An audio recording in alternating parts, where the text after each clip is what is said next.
जय श्री कृष्णा दोस्तों, आज हम जानेंगे महाभारत के कर्ण का जन्म कैसे हुआ। तो इस वीडियो पर लास्ट तक जरूर बने रहना अगर आपको कर्ण के बारे में जानना है। तो धृतराष्ट्र, पांडु और विदुर के लालन पालन का भार भीष्म के ऊपर था। तीनों पुत्र बड़े होने पर विद्या अध्ययन के लिए भेजे गए। धृतराष्ट्र बल विद्या में, पांडु धनुर्विद्या में तथा विदुर धर्म और नीति में निपुण हुए। युवा होने पर धृतराष्ट्र अंधे होने के कारण राज्य के उत्तराधिकारी ना बन सके। विदुर दासी पुत्र थे, इसलिए पांडु को ही हस्तिनापुर का राजा घोषित किया गया।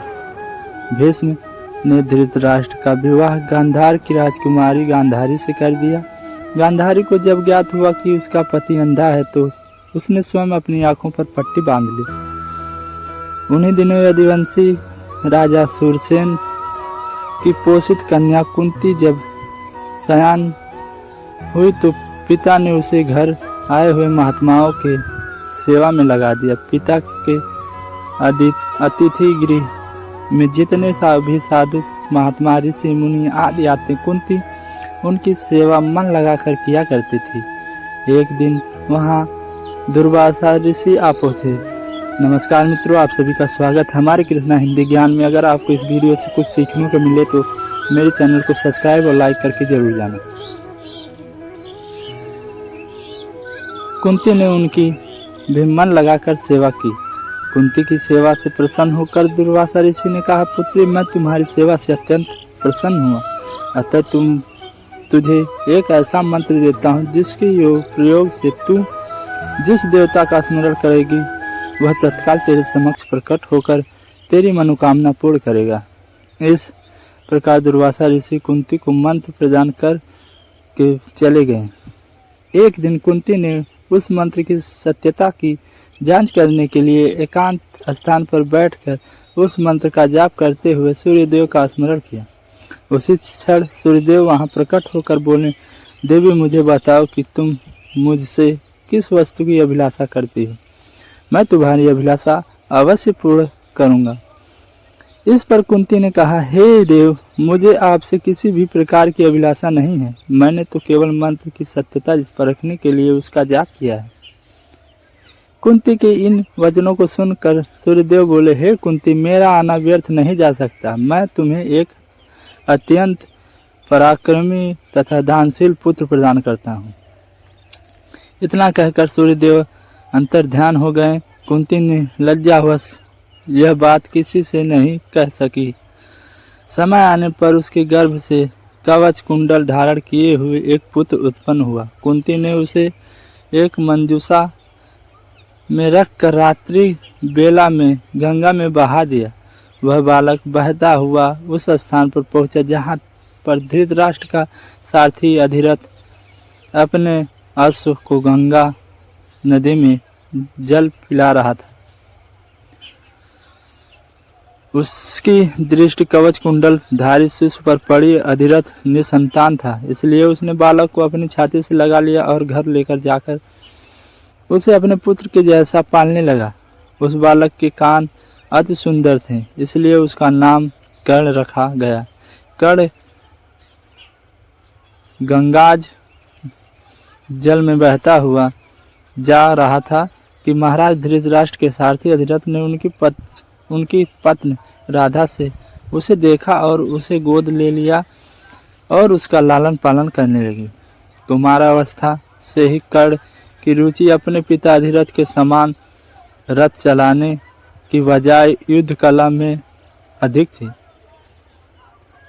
कर्ण और उसके पिता अधिरथ आचार्य द्रोण से मिले, जो कि उस समय युद्ध कला के सर्वश्रेष्ठ आचार्यों में से एक थे। द्रोणाचार्य उस समय कुरु राजकुमारों को शिक्षा दिया करते थे। उन्होंने कर्ण को शिक्षा देने से मना कर दिया क्योंकि कर्ण एक सारथी पुत्र था और द्रोण केवल क्षत्रियों को ही शिक्षा दिया करते थे। द्रोणाचार्य की असम्मति के उपरांत कर्ण ने परशुराम से संपर्क किया, जो कि केवल ब्राह्मणों को ही शिक्षा दिया करते थे। कर्ण ने स्वयं को ब्राह्मण बताकर परशुराम से शिक्षा का आग्रह किया।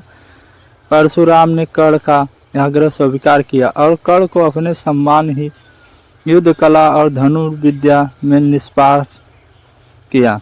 कर्ण को उसके गुरु परशुराम और पृथ्वी माता से श्राप मिला था।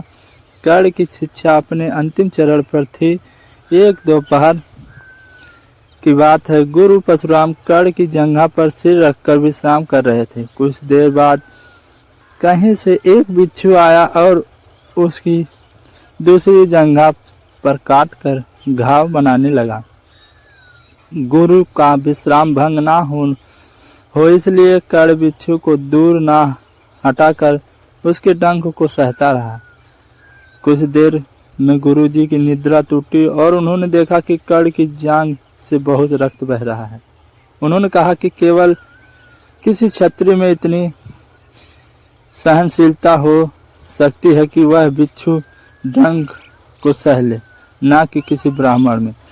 और परशुराम जी ने उसे मिथ्या भाषण के कारण श्राप दिया कि जब भी कर्ण को उनकी दी हुई शिक्षा की सर्वाधिक आवश्यकता होगी उसी दिन वह उसके काम नहीं आएगी। कर्ण जो कि स्वयं ये नहीं जानता था कि वह किस वंश से है, ने अपने गुरु से क्षमा मांगी और कहा कि उसके स्थान पर यदि कोई और शिष्य भी होता तो वो भी यही करता।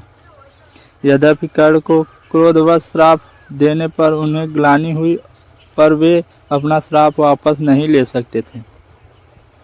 तब उन्होंने कर्ण को अपना विजय नामक धनुष प्रदान किया और उसे ये आशीर्वाद दिया कि उसे वह वस्तु मिलेगी जिसे वह सर्वाधिक चाहता है। अमिट प्रसिद्धि की कुछ लोक कथाओं में माना जाता है कि बिच्छू के इस रूप में स्वयं इंद्र थे, जो उसकी वास्तविकता क्षत्रिय पहचान को उजागर करना चाहते थे। परशुराम जी ने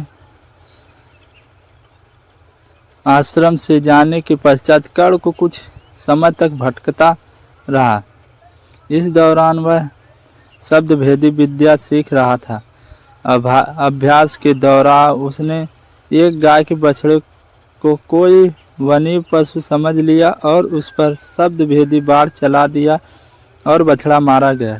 तब उस गाय के स्वामी ब्राह्मण ने कर्ण को श्राप दिया कि जिस प्रकार उसने एक असहाय पशु को मारा है वैसे ही एक दिन वह भी मारा जाएगा, जब वह सबसे अधिक असहाय होगा और जब उसका सारा ध्यान अपने शत्रु से कहीं अलग किसी और काम पर होगा।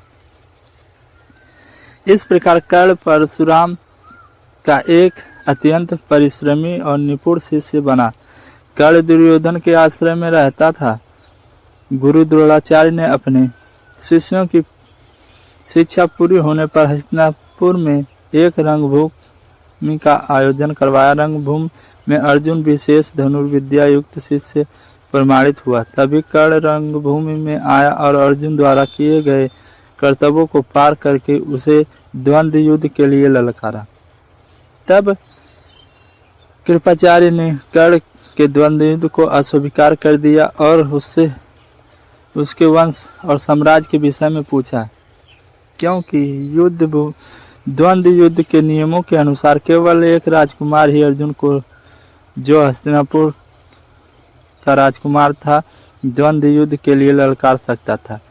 तब कौरवों में से सबसे ज्येष्ठ दुर्योधन ने कर्ण को अंगराज घोषित किया, जिससे वह अर्जुन से द्वंद्व युद्ध के योग्य हो जाए। जब कर्ण ने दुर्योधन से पूछा कि वह उससे इसके बदले क्या चाहता है, तब दुर्योधन ने कहा कि वह केवल यह चाहता है कि कर्ण उसका मित्र बन जाए।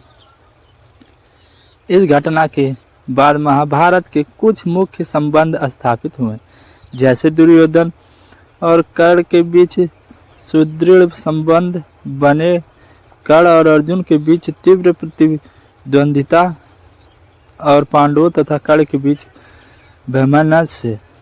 कर्ण दुर्योधन का एक निष्ठावान और सच्चा मित्र था। यद्यपि वह बाद में दुर्योधन को खुश करने के लिए धूत क्रीड़ा में भागीदारी करता है, लेकिन वह आरंभ से ही इसके विरुद्ध था। कर्ण शकुनी को पसंद नहीं करता था और सदैव दुर्योधन को यही परामर्श देता था कि वह अपने शत्रुओं को परास्त करने के लिए अपने युद्ध कौशल और बाहुबल का प्रयोग करे, ना कि कुटिल चालों का।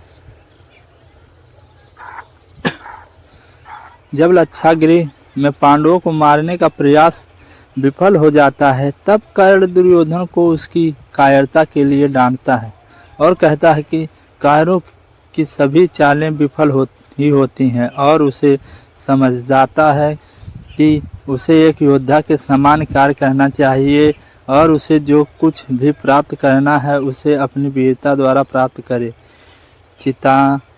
चित्रांगन की राजकुमारी से विवाह करने में भी कर्ण ने दुर्योधन की सहायता की थी। अपने स्वयंवर में उसने दुर्योधन को अस्वीकार कर दिया और तब दुर्योधन उसे बलपूर्वक उठा कर ले गया। तब वह उपस्थित अन्य राजाओं ने उसका पीछा किया, लेकिन कर्ण ने अकेले ही उन सबको परास्त कर दिया। परास्त राजाओं में जरासंध, शिशुपाल, दंतव्रत, वक्र, साल्व और रुक्मणी इत्यादि थे। कर्ण की प्रशंसा स्वरूप जरासंध ने कर्ण को मगध का एक भाग दे दिया।